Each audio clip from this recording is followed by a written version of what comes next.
aconteceu no Brasil nos últimos, 15 anos, o que você considera mais positivo e mais negativo? Nos últimos 15 vai anos. Lá, vamos botar 15, porque senão também é muita coisa, vai. Mais negativo foi o fim do despertar do brasileiro. Esse foi o mais negativo. E o que é isso? Né? É a destruição da parte positiva. A parte mais linda foi, de 2013 a 2018, houve um despertar da classe média que resolveu falar, eu vou me dedicar ao Brasil. E aí você teve a queda da Dilma Rousseff, você teve o apoio à Operação Lava Jato. A própria eleição do Bolsonaro foi na esteira disso. Foi um despertar. As pessoas despertaram. Veio nessa grande onda, né? Foi. Tá. E essa grande onda, cara, olha só, queda da Dilma, operações... mas a Operação Lava Jato tinha uma falha aqui ali. Tudo tem falha, a gente tá no Brasil. Mas a gente começou a ver político sendo preso, banqueiro. Isso nunca tinha acontecido. Nunca tinha acontecido, cara. Nunca. A gente viu reforma. Entra um governo do Temer cheio de defeitos, mas foi obrigado a passar um monte de reforma modernizante. E o Temer fez, né, cara? Fez. Reforma. Que foi muito mais culpa do processo do que do Temer. O Temer era vice da Dilma, ele não defendia aquela agenda de coração. Ele só fez porque foi necessário. E aquilo provou que os brasileiros passaram a se preocupar sobre o Brasil. Foi um surto. Um surto no melhor sentido do termo. Só que aquilo, aí é o maior erro. As pessoas caíram no erro de amar a pessoa e não a causa. E aí virou o amor pelo Bolsonaro. Quando as pessoas abandonaram a causa e se apaixonaram pelo Bolsonaro, elas passaram a ver de maneira crítica o processo. Então toda decisão que o Bolsonaro tomava era certa. Aí começou a ficar cegas, né? Aí ficou cego. Acabou, né, e aí morreu a revolução. Morreu o processo. Aí acabou tudo. E aí nós estamos na mão dos nossos adversários. Sabe aquela coisa, meus inimigos estão no poder, que é a música do Cazuza? É isso. A gente viu o quê? O Lula voltar, o STF mandar como nunca. Todos os criminosos que estavam na Lava Jato voltaram. A turma do Odebrecht voltou. O Odebrecht até virou Nova Norma, mudou de nome. O pessoal da JBS Friboi hoje não apenas estão bilionários aqui, mas estão bilionários nos Estados Unidos. O Joesley é amigo do Trump agora. Então, o que aconteceu? Sabe, essas duas coisas, elas foram o maior acerto e o maior erro do brasileiro. E elas se anularam ali. A gente despertou pra política, mas nosso despertar terminou num amor. E o amor, cara, quando ama demais dá merda, cara. Você não vê os erros do amado. Você acha que o Brasil precisa de um presidente, cara, que queira menos holofote? Deveria. Desesperadamente. Né? Porque o que importa é a causa. É a causa. Só que, assim, líderes políticos que eu admiro muito, né? Hoje todo mundo fala muito do Bukele lá em El Salvador. Ele é um cara que fala bem, faz as aparições dele, mas ele gosta de mostrar pro mundo os feitos dele.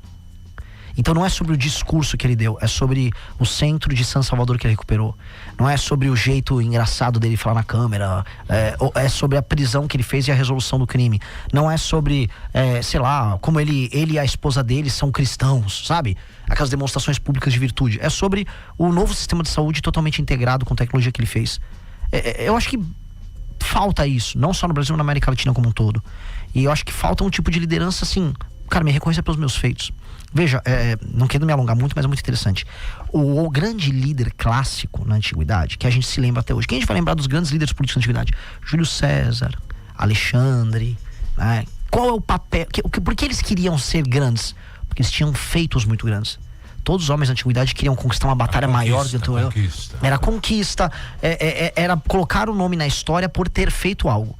Todas as famílias romanas, as famílias tradicionais, queriam ver os seus filhos, netos, bisnetos terem um triunfo em Roma. E você só ganhava um triunfo em Roma quando o Senado reconhecia que você fez um feito glorioso. Então todo mundo queria fazer algo grande por Roma e ser reconhecido como o seu triunfo. No Brasil você tem o triunfo, mas você não tem o feito. Todo político quer ser popular, quer ser famoso, quer ter dinheiro, quer sair com mulher bonita, quer aparecer na câmera, quer gravar vídeo, quer chorar pra câmera, mas não quer fazer nada. Aí eles são amados porque sim, porque são carismáticos. Poxa, vamos voltar, vamos olhar para o passado. Roma administrava a própria política há mais de 2000 anos atrás, melhor do que a gente. Porque o político, ele tinha que ter um feito grande. E os nossos políticos não têm feito nenhum. Ô Renan, e o profissionalismo político, cara? Porque para mim, velho, né, para você ser qualquer coisa, você tem que se tornar profissional. A única coisa que você não tem que ser profissional é ser político. Essa história da democracia para eleição, para mim, isso aí não cola, cara. Para mim, isso aí não dá, velho. Olha, eu estou apaixonado pelo senhor, tá? Com todo respeito, porque o problema da democracia é esse mesmo. Pô, velho, e a gente fica assim, viva a democracia. O lance é o seguinte, o que é a parte boa da democracia? A alternância de poder. A gente estava falando agora há pouco em Cuba, essas coisas. Lá não tem alternância. Se você cai num governo ruim, você tá ferrado geracionalmente, né? Quantas gerações de cubanos já não se ferraram por causa do regime? Então, a beleza da democracia é a alternância de poder. O problema é que vem com outras coisas. Por exemplo, quem disse que o povo escolhe direito? Quem disse que o povo entende o papel do voto? O pessoa que vende o voto numa cidade do interior porque vai ganhar um carguinho, então não tem condição de reclamar se tem saneamento básico, porco, e tá bebendo água com esgoto e tem doença parasitária, que é o que acontece em muitas cidades, sei lá, na região norte, no Brasil. Então, como resolver isso? Eu acho que a gente tem que mitigar os defeitos da democracia. Por isso que a gente tem que ter indicadores de desempenho. Um prefeito, ele não tem que ser popular. Ele tem que entregar a meta. Lembra que eu falei dos romanos? O sistema de metas que eu quero botar nas cidades e nos estados obrigam os políticos a entregarem. Você quer o triunfo do político romano era chegar em Roma, andar com todo mundo, o cara lá com a biga dele, todo mundo. Qual é o triunfo aqui no Brasil? O cara ir não fazer um show de Wesley Safadão na cidade dele, ele sobe aqui, meu prefeito, é isso. Pois bem, quer ter o seu triunfo, que é o seu show do Wesley Safadão 6 meses antes da eleição? Primeiro dá a porcaria do saneamento básico, aumenta a atividade econômica no seu município, melhora os índices de saúde e educação. Fez isso, meu irmão? Faça o seu show. Não fez, perdeu os direitos políticos. Não vai disputar mais eleição aqui nesse município. Tem que ser isso. Senão, o problema da democracia, que é o culto à personalidade, num país que é viciado em Big Brother, ele vai matar tudo. No Brasil é um país que ama. Um exemplo, vai. Mas eu amo o balaio. O cara, a gente ama fofoca. Exato. Porra, a gente ama isso. Eu vou dar um exemplo. Quais que são os políticos hoje mais populares do Brasil em redes sociais? A Erika Hilton, o Nicolas, Cleitinho. O que eles fizeram? É um absurdo eu falar isso aqui. O que eles fizeram? A pessoa de esquerda, imagina, a Erika é uma diva que tá. O que a Erika fez? O que o Nicolas fez? Não, o Nicolas ele tá acordando no Brasil. O que o Nicolas fez? Ah, não, mas o Cleitinho, o que o Cleitinho fez? Eles só são celebridades, as pessoas amam eles, as pessoas gostam deles e votam neles porque gostam deles. Pô, o político ele tem que ter entrega. Mas você não vai conseguir voto só falando isso, cara. As pessoas vão ter que gostar de você de alguma maneira. Mas você vai ter que tirar essa carranca da tua cara. Você vai ter que ser um cara um pouquinho mais delicado, você não acha? Vai ter que ser um pouquinho mais político. Eu acho que eu sou já bem político. Você acha que você é bem, sabe? Eu acho que eu tenho um tiquinho de carisma. Mas assim, eu não sei. Eu não tenho como mudar muito e nem vai dar tempo de eu mudar, pelo menos pra essa eleição. Entendeu? Eu serei eu mesmo. Mas a história do sistema, Renan, que o sistema vai te moldar. E quando eu falo vai te moldar, não é moldar o Renan, é moldar qualquer um que entre no sistema. Como é que você combate isso? O sistema pode me limitar. Moldar, não. Moldar, não. E tem um elemento quase, tem que ser muito cuidado do que eu vou falar, quase autista que um político sério tem que ter em não se deixar ser alvo da interferência do mundo externo nas suas convicções. Ele tem que ter uma imaginação interna muito forte e um isolamento do absurdo. Porque como é que o absurdo chega pra você? A política te coopta, não com ameaças, ela te coopta com as delícias e com as tentações. Sei lá, você virar um deputado. Eu sou presidente de partido agora. Eu poderia muito bem. Você tem privilégios? Não, graças a Deus não passou a PEC da blindagem que queriam passar, porque aí o presidente de partido tinha foro privilegiado. Eu não tenho nada, né? Então assim, agora um presidente de partido, eu poderia ser chamado pelo Vorcaro pra ir numa festa. E aí, pô, o que tem de mal? Fui na festa do Vorcaro, ele me deu um vinho de, sei lá, 50 mil reais, me chamou lá, pô, me apresentou umas moças da Dinamarca. Aí você vai, pô, vou te fazer um favor, o Vorcaro é tão legal. Se eu fiz pro Vorcaro, pô, tem um careca lá que trabalha com o INSS, legal pra caramba.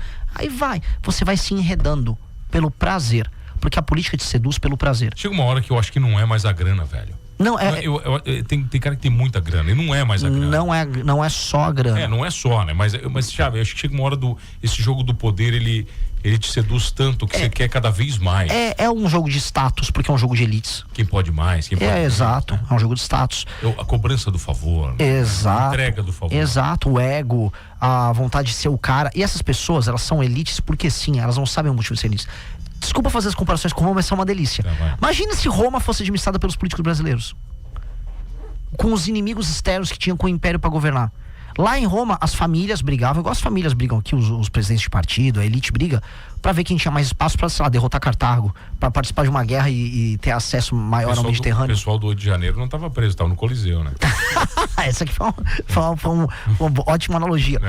Aqui, a política, o cara quer ter poder porque sim. Ele não sabe o que ele quer fazer com o poder. Porque só pelo poder. Ninguém, assim, sempre chegar pra um cara do Centrão, vou dar nome aos bois. O Antônio de Rueda, presidente do União Brasil, fala: Antônio, você manda no Brasil, o que você quer fazer agora? Não sei. Ele vai falar: oxi, putaria. Ele não sabe o que ele quer fazer. Ele não sabe. Se perguntar Ciro Nogueira, não sei. Ele vai chamar alguém da Faria Lima pra administrar a economia e vai ficar falando platitude. E vai fazer uma festa, é lógico. Você sabe, cara.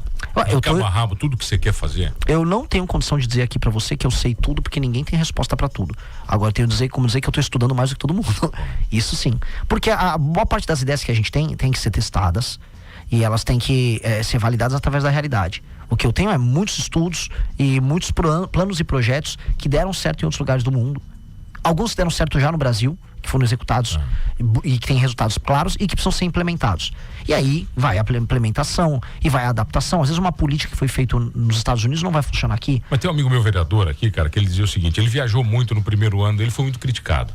E ele falou assim: cara, eu não sou burro, né? Eu vou lá na cidade que tem 200 mil habitantes, vou ver o que elas fizeram de bom. Pronto, cara. Ele não precisa ser muito inteligente. É só copiar o que é bom. É o que eu acho. Ele sempre falou isso, cara. Olha só, o mundo tem, né, centenas de países, tem milhares de cidades. Com certeza existem soluções para boa parte dos problemas que a gente já passou aqui. A gente já passou por... Exato. Alguém já passou pelo que a gente passa, né, Exato. E existem as soluções. E hoje, cara, você tem a inteligência artificial. E você consegue criar modelos e simulações. Tipo, se eu pegar a política pública que foi usada na Inglaterra e tentar usar em Criciúma, olha, vai funcionar, mas esse marco legal não funciona aqui, ali você tem que ter isso e aquilo. Olha, esse sistema de incentivos assim acessado não vai funcionar, mas isso aqui. E aí você vai implementando aqui, testa, funcionou, gera experiência e testa outra coisa. É a nossa insanidade tributária. É uma coisa tipicamente brasileira. Cara, não tem como, velho. Você não explica pra ninguém o que é o Brasil. Cara, é piada na gringa. A piada, se você fosse compilar... os amigos nossos empresários vão pra fora fazer negócio, eles falam assim: mano, a gente não consegue explicar pros caras. Não dá. Chega uma hora que para, os caras, tá. Mas você entende que os grupos monopolistas no Brasil, tô parecendo agora o Jones Mal, os grupos monopolistas, os bancos, por exemplo, no fundo eles gostam disso. Alguns grupos monopolistas sabem que, ao ser muito complicado investir no Brasil, você tem pouca concorrência. E aí eles viram monopólios ou oligopólios, eles colocam no custo deles o custo Brasil e só eles operam nisso. E deu, né? O sistema financeiro brasileiro é isso. Por excelência, é um regime tão complicado de entrar que quase ninguém quer entrar. E aí você vai pegar vários setores que vieram investir no Brasil. Por exemplo, várias marcas de moda internacional, de fast fashion, vieram pra cá e foram embora rapidinho. O cara vem e fala: mas isso aqui é uma loucura.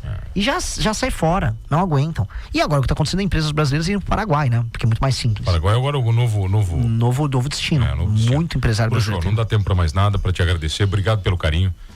Outra vez vocês foram muito carinhosos com a gente. De novo, sucesso na tua caminhada. Eu sei que ela não vai ser fácil. Não vai ser nem um pouquinho fácil, mas sucesso, cara. Te agradeço demais. Espero que tenha sido bom aí pro programa, pra vocês. Muito legal a todos.